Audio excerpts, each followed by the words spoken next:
Queridas amigas y amigos, aquí estamos en elpolitico.com para una conversación en exclusiva con una dirigente, una parlamentaria venezolana y ya con proyección latinoamericana, María Corina Machado, una persona que está destinada a ser gran protagonista de la política de nuestro continente en los próximos años. A María Corina le vamos a hacer una pregunta que en este momento ha suscitado mucha tensión, incluso mucho nerviosismo, pero sobre todo mucha estupefacción en todos los sectores de opinión. Y es que el presidente de Colombia, un hombre muy querido, como se dice en Colombia, el doctor Juan Manuel Santos, ha asegurado que el presidente Chávez es un factor de estabilidad para el continente.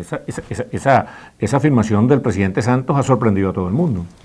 En efecto, nos ha sorprendido porque además ha sido reiterada y además está alineada con el mensaje fundamental que el presidente Chávez ha intentado fijar dentro y fuera del país. El presidente Chávez le ha dicho a todos los venezolanos durante años que su salida es un regreso al pasado y le ha dicho a la comunidad internacional que su salida representa el caos. Sí. Frente a esto yo le digo, presidente Chávez, el pasado es usted y el caos es su gobierno. Ahora, ¿cómo puede uno entender que una persona inteligente, sofisticada en su formación y en sus conocimientos, pueda atribuirle al causante de la mayor inestabilidad en nuestro país? Y en el continente. Y en el continente, un factor de estabilidad. O sea, realmente esto es algo inaceptable y estas amenazas del presidente y de sus partidarios de generar violencia en el país frente a una eventual salida, se convierte en un chantaje. Bueno, fíjate tú, pero eso tiene un precedente, porque el expresidente Lula de Brasil, en ejercicio de la presidencia, declaró con todo el descaro que el presidente Chávez era el mejor gobernante que había tenido Venezuela en los últimos 100 años. Sí, tú sabes que un par de días después de ese comentario del presidente Lula en Venezuela, a mí me entrevistan y me preguntan qué opino sobre eso, y yo digo, en efecto, el presidente Lula es el mejor presidente, el presidente Chávez es el mejor presidente que Venezuela ha tenido en los últimos 100 años, para Brasil, pero no para los venezolanos. Que le han sacado mucho provecho a los brasileños. ¿no? Y hoy yo te diría, y eso tampoco es totalmente cierto, porque si hay algo que yo creo que es lamentable, es que tanto Lula como Santos están actuando de una manera táctica, más no estratégica. Y si en efecto se comprobase que las denuncias de Aponte a Ponte son ciertas y Venezuela es entonces, hoy en día, un narcoestado, ya que hay conexiones de los poderes, el poder judicial, del poder de la Asamblea Nacional, del poder ciudadano, del poder ejecutivo y de las Fuerzas Armadas con los carteles, nada más y nada menos. Del alto mando militar. Es lo que está, del alto mando realmente, porque no son todas las Fuerzas Armadas, claro. Es el alto mando. Entonces estamos frente a un narcoestado. Y yo te pregunto, ¿cómo queda entonces el presidente Santos frente a su país? ¿Cómo explicarle que ese es su nuevo mejor amigo? Entonces, frente a esto yo creo que debemos ser muy firmes los venezolanos y también muy firmes con el propio gobierno de los Estados Unidos. Porque el gobierno de los Estados Unidos está recibiendo una cantidad de información que es realmente relevante para los venezolanos. Y una información que debemos presionar y obligar que sea del conocimiento nuestro.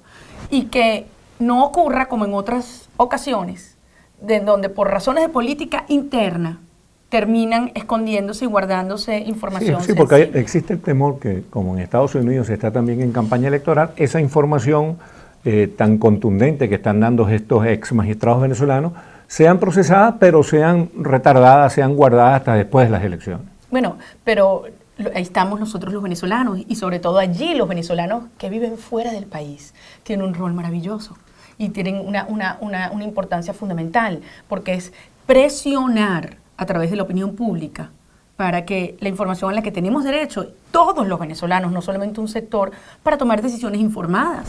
Claro. No es lo mismo ir a una elección cuando tú sabes que hay un gobierno que pretende reelegirse, que tiene vínculos con el narcotráfico o que eso es falso. Tenemos todo el derecho de conocer la realidad. Y allí, insisto, todos los venezolanos y los medios de comunicación que tienen vinculaciones con el extranjero tienen una responsabilidad crucial. Ahora, tú estás teniendo un protagonismo bastante interesante en la campaña de Enrique Capriles Radonsky. ¿Qué posibilidades reales de triunfo tiene la oposición democrática en Venezuela? Todas, porque eso depende de los venezolanos. Todas, absolutamente. Por primera vez, le presentamos al país una disidencia unida, legitimada, organizada, con propuestas concretas y además con el compromiso de mantenernos unidos con un objetivo superior, que es la transformación de Venezuela. No es quitar un presidente o cambiar un gobierno, es transformar el país. Y aquí está en juego la vida de todos. Y hay muchos sectores que te dicen, mira, vale, es que yo no me meto en política. Sindicalistas, gremialistas, dirigentes comunitarios, yo no me meto en política. Es que esto no es política normal, esto no es un tema electoral, esto es un tema existencial. Entonces, cuando lo que está en juego es la posibilidad de hablar, de protestar, de organizarte, de trabajar, de tener tu propiedad, de ver crecer a tus hijos unidos y libres, ¿cómo puedes decir tú que eso no es contigo? Claro, y además el gran escritor venezolano Ramón Díaz Sánchez decía que si uno no busca la política lo busca. Se te mete en la cama, ¿no? Sí. En la nevera por lo menos. Sí, por lo menos. Y yo sí te digo algo, yo creo que hay que recordar lo que decía Martin Luther King y otros activistas de derechos humanos, que el que calla frente a la justicia termina siendo cómplice. Claro. Y yo creo que en este momento el pretender permanecer neutral y no actuar, realmente lo que termina es colaborando con la instauración de un régimen que definitivamente quiere a los venezolanos de rodillas, pero nos ha encontrado de pie. Y por eso mi mensaje es no dejarnos en ningún momento manipular o engañar con la pretensión de resultados o escenarios que lo que buscan es desmoralizarnos. Vienen momentos muy difíciles donde vamos a tener que demostrar nuestra disposición se habla incluso hasta de una posible suspensión o aplazamiento de las elecciones. Eso es inaceptable. Eso es equivalente a suspender las elecciones. Un golpe de Estado. Eso es equivalente a un golpe de Estado. Las elecciones son el 7 de octubre, con o sin Hugo Chávez. Es un proceso, el proceso electoral ya comenzó. Un proceso electoral no es nada más el día de la votación. Ya comenzó y no lo pueden parar. Tienen hasta 10 días antes para sustituirlo si hay una razón de causa mayor. Esta fue María Corina Machado en exclusiva para elpolitico.com. Gracias, María. Gracias a ustedes. Dios los bendiga.